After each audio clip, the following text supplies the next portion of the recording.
दोस्तों, फिलिस्तीन में जो कुछ हो रहा है उसको दुनिया न सिर्फ ये कि देख रही है बल्कि दुनिया समझ भी रही है। और दुनिया में जो लोग रहते हैं ना, हम और आप जैसे लोग, वो लोग भी अब इस बात को महसूस कर रहे हैं कि दरअसल हो क्या रहा है, कौन गलत रास्ते पर है, कौन सही, कौन दरअसल जुल्म कर रहा है और कौन जालिम बन गए और कौन मजलूम। यानी कि दुनिया की आंखों में धूल झोंकने की कोशिश कौन कर रहा है और सही मानों में कौन जो है वो जुल्म का शिकार हो रहा है। मैं आज आपको इसलिए कह रहा हूं कि एक दो नहीं, यूनाइटेड नेशंस में, संयुक्त राष्ट्र में फिलिस्तीन को लेकर के, गजा को लेकर के कई अलग अलग रेजोल्यूशंस वक्त वक्त पर पेश हुए और उन रेजोल्यूशंस में, उन करारदाद में ज्यादातर अक्सरियत के साथ, यानी मेजॉरिटी के साथ मंजूर कर लिए गए। अब एक और ताजा रेजोल्यूशन जो यूएन में पेश किया गया था, उसमें भी वो भारी अक्सरियत से जो है वो गजा और फिलिस्तीन के लोगों के हक में कबूल कर लिया गया है। ये मामला क्या है? दरअसल अक़वाम मुत्तहिदा यानी यूनाइटेड नेशंस की जनरल असेंबली में भारी अक्सरियत से फिलिस्तीनियों के हक खुद इरादियत यानी सेल्फ डिटर्मिनेशन जिसे कहा जाता है, हक खुद इरादियत की हिमायत में करारदाद मंजूर हो गई है। यानी एक रेजोल्यूशन पास हो गया है और भारी अक्सरियत से पास हो गया है, जिसमें फिलिस्तीन के लोगों को सेल्फ डिटर्मिनेशन, सेल्फ डिग्निटी का हक है, इस बात को तस्लीम किया गया है। यानी ऐसा नहीं है कि फिलिस्तीन जो है बस कुछ लोग हैं, कुछ इलाके में रहते हैं, कोई चाहे उस पर हमला कर दे, कोई चाहे उसको वहां से भगा दे, कोई चाहे वो ये कहे कि तुम जगह खाली कर दो, जैसा कि इसराइल करता चला आ रहा है। तो यूनाइटेड नेशन की जनरल असेंबली ने पीर के रोज यानी मंडे के दिन एक करारदाद मंजूर की, जिसमें गैर मशरूत तौर पर यानी अनकंडीशनल फिलिस्तीनी अवाम के हक खुद इरादियत को तस्लीम किया गया। यह करारदाद वाज़े अक्सरियत के साथ मंजूर हुई, जो बैनुल-अक़वामी सतह पर फिलिस्तीनी क़ज़िये के बढ़ते हुए हिमायत को जाहिर करता है। तो इस रिजोल्यूशन से यह साफ हो जाता है कि फिलिस्तीन के हक में लोग अब बोलने लगे हैं और यही वजह है कि अलग अलग मुल्कों के लोगों का दबाव इतना पड़ रहा है उनकी हुकूमतों पर कि वो हुकूमतें, वो क़यादतें जब यूएन में ऐसी कोई रेजोल्यूशन में वोटिंग की बारी आती है तो फिलिस्तीन के हक में वोट करते हैं, न कि इसराइल के हक में। अब आपको बताते हैं कि इस करारदाद में, इस रेजोल्यूशन के पास होने में कितने मुल्क, कितने देश फिलिस्तीन के हक में थे और कितने इसराइल के हक में थे। मैं किसी इंसान की बात नहीं कर रहा, देशों की बात कर रहा हूं, जो कई हजारों, लाखों, करोड़ों से मिलकर कोई देश बना होता है। इस करारदाद के हक में 164 मुल्कों ने वोट दिया। कितने मुल्कों ने? 164। इस करारदाद के हक में, यानी इसको हां बोलते हुए कि हां, इसे माना जाना चाहिए, फिलिस्तीनियों को भी अपने इलाके में, अपने मुल्क में रहने का हक है, उन्हें भी सेल्फ डिग्निटी, डिटर्मिनेशन का हक है। हां है, इस बात को पर हामी भरते हुए इसके पक्ष में 164 मुल्कों ने वोट दिया, जबकि सिर्फ 8, 1 2 3 4 5 6 7 8, सिर्फ 8 मुल्क ऐसे थे जिन्होंने इसके विरोध में वोट किया, इसकी मुखालफत में वोट किया। और इन 8 मुल्कों में कौन है? मेरे ख्याल से आप भी अब तक तो समझ ही गए होंगे इन 8 मुल्कों में कौन है जिन्होंने इसका विरोध किया। पहला नंबर इसराइल, दूसरा America, Micronesia, Argentina, Paraguay, Papua Guinea, New Guinea, Palau और नारू। ये वो 8 मुल्क हैं जिन्होंने इस करारदाद के मुखालिफत में वोट दिया।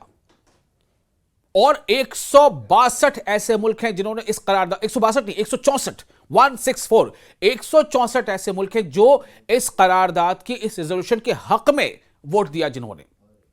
तो ये बहुत बड़ी बात है ना, ये बहुत बड़ी बात है। और आपको ये बता दें कि और 9 मुल्क ऐसे हैं, 9 ऐसे मुल्क हैं जिन्होंने वोटिंग में खुद को शामिल नहीं किया। यानी ना तो उन्होंने वोटिंग इस करारदाद के हक में, ना इसके विरोध में, बल्कि उन्होंने वोटिंग में हिस्सा ही नहीं लिया। तो वो कौन कौन से मुल्क हैं वो भी आपको बता देता हूं। इनमें है Ecuador, Togo, Tonga, Panama, Fiji, Cameroon, जजायर, मार्शल, सामोआ और जुनूबी सूडान। ये वो मुल्क है जिन्होंने इस वोटिंग में हिस्सा नहीं लिया। अब आपको बताते हैं कि इतनी बड़ी हिमायत दरअसल फिलिस्तीनियों के हक में इसलिए भी है कि देर सवेर ही सही, लेकिन यह बात लोगों तक पहुंचने लगी कि दरअसल इसराइल किसी न किसी बहाने से फिलिस्तीनियों को उसके अपने मुल्क में रहने के हक से दूर करना चाहता है। इसराइल किसी न किसी बहाने से फिलिस्तीनियों को उनके अपनी ही जमीन, अपने घर, अपने वतन से बेदखल करना चाहता है। वहां से भगाना चाहता है। और यही कोशिश लगातार चल रही है कि इतना डराओ, इतने बम गिराओ, इतना परेशान करो, इतना खौफ पैदा कर दो कि वो अपने इलाके को छोड़कर चले जाए और फिर फिलिस्तीन की उस जमीन पर इसराइल खुद को फैलाता जाए, बढ़ाता जाए। करारदाद के मतन में जुलाई 2024 में आलमी अदालत इंसाफ की राय का हवाला दिया गया, जिसमें कहा गया कि काबिज इसराइल की फलस्तीनी जमीनों पर मौजूदगी गैर कानूनी है। ध्यान से सुनिएगा क्या कहा गया। इस करारदाद, इस रिजोल्यूशन, इस प्रस्ताव का जो लाइन था, जिसमें जो मैटर था, उसमें क्या लिखा हुआ था। इसमें जुलाई 2024 में आलमी अदालत इंसाफ, इंटरनेशनल कोर्ट ऑफ जस्टिस की राय का हवाला दिया गया कि इंटरनेशनल कोर्ट ऑफ जस्टिस ने भी अपनी एक राय दी है। वो राय क्या है, जिसमें कहा गया कि काबिज इसराइल की फलस्तीनी जमीनों पर मौजूदगी गैर कानूनी है। काबिज इसराइल की फलस्तीनी जमीनों पर मौजूदगी गैर कानूनी है और इसे फौरी तौर पर खत्म किया जाना चाहिए। यह इंटरनेशनल कोर्ट ऑफ जस्टिस का अपना यह ऑब्जर्वेशन था, क्योंकि यह फलस्तीनी अवाम के हक खुद इरादियत पर शदीद मनफी असर डालती है।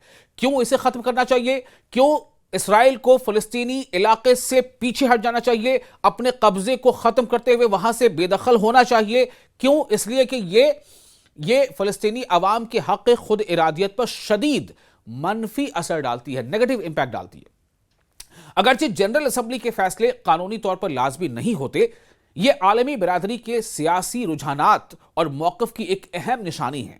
यानी और काबिज इसराइल की फलस्तीनी जमीनों पर मुसलसल कब्जे के बायस इसे बैनुल अक़वामी महाफिल में बढ़ती हुई तन्हाई का वाज़ेह इशारा भी देता है और इजहार भी है। यानी कि सीधे तौर पर यह कानून तो नहीं बन जाता यूनाइटेड नेशन की जनरल असेंबली में अगर ऐसा कोई रेजोल्यूशन पास होता है तो, लेकिन यह जरूर होता है कि इससे एक पता चलना शुरू होता है, इससे यह मालूम होता है, एहसास होता है कि दुनिया के ज्यादातर मुल्क अब किस तरफ खड़े हैं, वो अपनी पॉलिसी कैसी बनाएं। अगर दुनिया के ज्यादातर मुल्क ये मानते हैं कि फिलिस्तीनियों के साथ जुल्म हो रहा है, तो फिर क्या वो अपनी पॉलिसी ऐसी बनाएंगे कि जिसमें इसराइल को ज्यादा मदद हो? नहीं बनाएंगे। होना तो ये चाहिए। अगर दुनिया के ज्यादातर मुल्क ये मानते हैं कि इसराइल कहीं ना कहीं फिलिस्तीन के लोगों को अपने ही वतन से बेदखल करना चाहता है, उन्हें जबरदस्ती अपनी सरजमीन, अपना वतन, अपने बाप दादा की जमीन, अपने घर मकान को छोड़कर वहां से जाने पर मजबूर करना चाहता है, तो क्या वो इसराइल का हक देंगे, इसराइल का साथ देंगे या फिलिस्तीनियों का? अगर वो करारदाद में, रेजोल्यूशन में, यूनाइटेड नेशंस के जनरल असेंबली में इस बात के हक में है कि फिलिस्तीनियों के साथ इंसाफ होना चाहिए, तो फिर क्या उनकी पॉलिसी इसराइल की फेवर की बनेगी? नहीं बनेगी। होना तो ये चाहिए, लेकिन होता क्या है? और इसीलिए देखिए, अभी जो जंगबंदी जो जारी है उसमें भी ये माना जा रहा है कि जिस तरह से लगातार इसराइल के खिलाफ दुनिया के ज्यादातर मुल्कों में, यहां तक कि यूरोपियन कंट्रीज में, अमेरिका में भी, बर्र सगीर में भी, यानी कि जो इंडिया, पाकिस्तान जो कॉन्टिनेंट है और आपके बांग्लादेश, इन सभी यहां भी बड़े पैमाने पर लोग सड़कों पर आ रहे थे और इसराइल के खिलाफ में नारेबाजी कर रहे थे, इसराइल के खिलाफ में आवाज बुलंद कर रहे थे, इसराइली प्रोडक्ट और कंपनियों के खिलाफ आवाजें बुलंद कर रहे थे। उसका नतीजा यह हुआ था, और यूरोपियन नेशन का तो आपने देखा, यूरोपियन कंट्रीज में किस तरह से, चाहे वो स्पेन हो, चाहे जर्मनी हो, चाहे इटली हो, वहां क्या हालात बन गए थे। यहां तक कि ऑस्ट्रेलिया में भी जबरदस्त जो है लोग सड़कों पर निकल रहे थे और गुस्सा जो है उनका इसराइल के खिलाफ फूट रहा था। इसी दबाव का नतीजा था कि डोनाल्ड ट्रंप को भी ये एहसास करते हुए मानना पड़ा कि इसराइल को हमले गजा पर रोक देने चाहिए। टेक्निकली तो जंगबंदी लागू है, लेकिन इसराइल अपनी हरकत से बाज नहीं आ रहा है और यह एक बहुत बड़ी फिर से मोरल विक्ट्री है फलस्तीनियों के लिए और फलस्तीन के हक में जो लोग भी दुनिया के किसी भी मुल्क के, वो वासी हो, शहरी हो, नागरिक हो, जिन लोगों ने भी फलस्तीन के हक में, फलस्तीन और गजा के लोगों के पक्ष में और इसराइल के विरोध में अपनी आवाज बुलंद की थी, इसराइल के विरोध में वो अपने अपने इलाकों में उन्होंने प्रोटेस्ट किया था, वहां की सरकारों को पर दबाव बनाया था, उनकी एक बहुत बड़ी जीत है, उनके लिए एक बहुत बड़ा ये मोरल विक्ट्री है। सवाल यह पैदा होता है कि आखिर इसराइल क्यों इन तमाम चीजों को अनसुना करता चला जा रहा है? क्या इसराइल इसलिए ऐसा करता चला जा रहा है कि दुनिया की बड़ी सुपर पावर कहने जाने वाली जो कहे जाने वाला जो मुल्क है, जो देश है, वो उसके पीठ पीछे खड़ा है, उसका हाथ इसराइल के सर पर है, इसराइल की पीठ पर है? क्या इसलिए वो इन तमाम चीजों को इग्नोर करता चला जा रहा है? अभी आपको हालिया एक रिपोर्ट मिली होगी, जो इंटरनेशनल कोर्ट ऑफ जस्टिस जो है उसने जो वारंट इशू कर रखा है नेतन्याहू के खिलाफ, जो इसराइल के वजीर आजम अभी हैं, प्रधानमंत्री हैं, उनके और उनके कैबिनेट के कुछ मिनिस्टर्स के खिलाफ, वो वारंट अभी भी जो है वो वारंट जारी है, वो एक्टिव है। और ये वजह है कि बहुत सारे मुल्क जो है वो अभी नेतन्याहू वहां का सफर नहीं कर सकते, क्योंकि उनको खदशा, इस बात का डर है कि हो सकता है कि उनकी अरेस्टिंग हो जाए। तो हालात ऐसे बने हुए हैं। इस बीच आपको जरा सा मैं गजा का हाल बता देता हूं कि फिलहाल वहां गजा में हालात कैसे हैं, क्योंकि वहां तो आपको पता है कितनी ज्यादा बमबारी हुई है। इतनी बमबारी 2 सालों तक मुसलसल बम गिराए जाते रहे हैं। तोप, गोले, मिसाइलें, न जाने कैसे कैसे हथियारों का इस्तेमाल किया जाता रहा है, और वहां के इंसानों को वहां के अपनी जमीन से बेदखल करने के लिए। बहाना क्या है कि हमास को खत्म करना है। खत्म कौन हो रहे हैं? फलस्तीनी आम लोग। 70-80 हजार से ज्यादा लोग मारे गए हैं, जिनमें ज्यादातर खवातीन हैं, महिलाएं हैं, बच्चियां हैं, मतलब बच्चे हैं, उन्हें बच्चियां बच्चे दोनों। तो ये वहां के हालात है। फिलहाल वहां पर हालात ऐसे हैं कि टूटे फूटे मकानों में रहने को मजबूर हैं, और जितने ट्रक्स एड के उनको आने चाहिए रोजाना की बुनियाद पर, जो तय हुआ था सीज फायर के शर्तों में कि रोजाना की बुनियाद पर 600 ट्रक्स जिनमें एड जो उनके जरूरियात के सामान से लदे ट्रक हैं उनको गजा में एंट्री दी जाएगी, वो भी नहीं हो पा रही। 200 के आसपास ट्रक को एंट्री मिलती है, बाकी इसराइल उनको अंदर आने नहीं देता रफा क्रॉसिंग या दूसरे क्रॉसिंग से। तो गजा में नई जो अभी अब वहां पर बारिशें अभी हो रही हैं, इससे इंसानी बहरान शदीद और होने का खदशा है, ये हमास ने अभी हालिया अपने बयान में कहा है। दरअसल हमास जो तंजीम है, जो संगठन है, इस्लामी तहरीक मज़ाहमत जो संगठन है हमास, उसके जो स्पोक्स पर्सन हैं हाजिम कासिम, हमास के तर्जुमान हाजिम कासिम ने खबरदार किया है कि गजा में इंसानी हालात नई बारिश के बायस मजीद संगीन हो गए हैं, जिसने हजारों बेघर अफराद की खैमों को डुबो दिया है, जो मौसम की सख्तियों से महफूज नहीं है। हमास के तर्जुमान हाजिम कासिम ने मंडे की शाम जारी बयान में, यानी पीर के शाम जारी बयान में कहा है कि बेघर अफराद की सूरत हाल रोज बरोज खराब हो रही है, क्योंकि इनके खेमे पुराने और खराब हैं, जो बारिश या सर्दी से बचाव फराहम नहीं करते, जिससे इनकी रोजाना की मुश्किलात में इजाफा हो रहा है। उन्होंने साफ कहा है कि पिछली तंबीहात और अपीलें, जिनमें मुनासिब रिहाइश की अशिया के दाखिले और दोबारा तामीर शुरू करने की दरख्वास्त की गई थी, अब तक अमली तौर पर नजरअंदाज की गई हैं।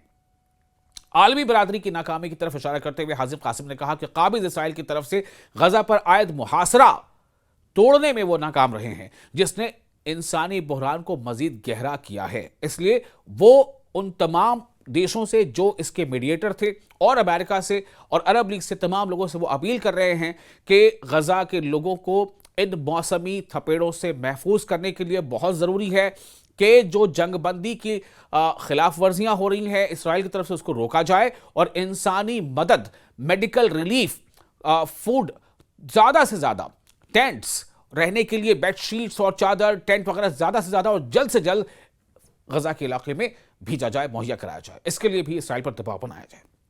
आपको ये वीडियो कैसा लगा? आप देख रहे थे न्यूज़ 18 का सोशल मीडिया प्लेटफॉर्म। मैं हूं आपका मेज़बान विशाल आजम। आप अपने तासुरात, अपने रिएक्शंस हमें कमेंट बॉक्स में शेयर कर सकते हैं।